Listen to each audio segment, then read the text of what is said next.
本日も大阪メトロ弁天町駅をご利用いただきありがとうございます。本日の万博は非常に多くの来場者が見込まれており、お帰りの時間については余裕を持ったご帰宅をお願いします。二重人口の混雑が集中し、夢洲発の2番線の到着の電車は夢洲行きです。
でもこっちに入ったらもう預ける。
多分今日来たお客さんはみんなオールナイトこのエスカレーターは上り専用です。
目的地を表すシンボルとなっています。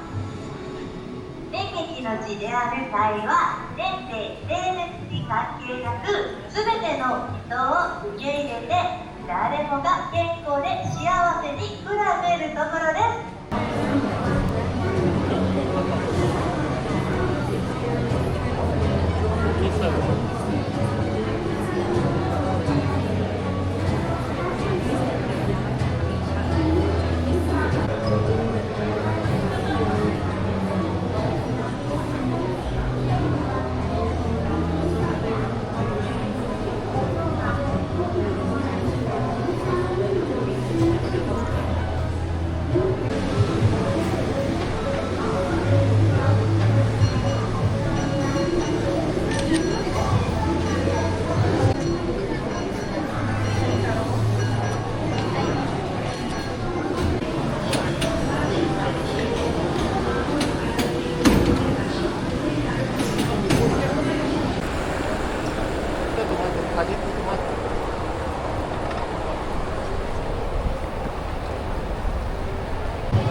ではやっぱできんねん。でもな、やっぱ家に帰るとやっぱ硬いまままた持ってくんねん。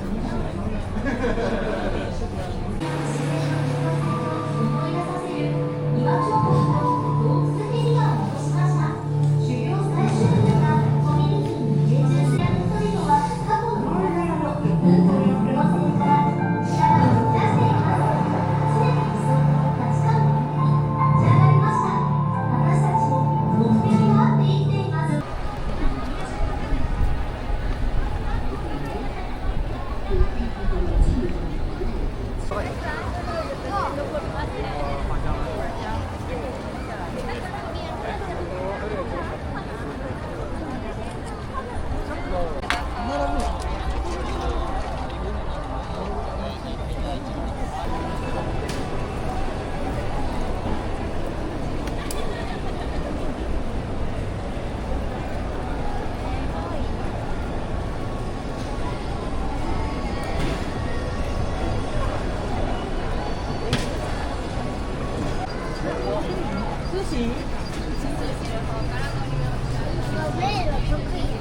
海の中に潜る時に使ってて砂漠のイメージが強いかもしれないですけど、実はこの天然真珠からいろいろ海の産業始まってて、1971年に国ができるまで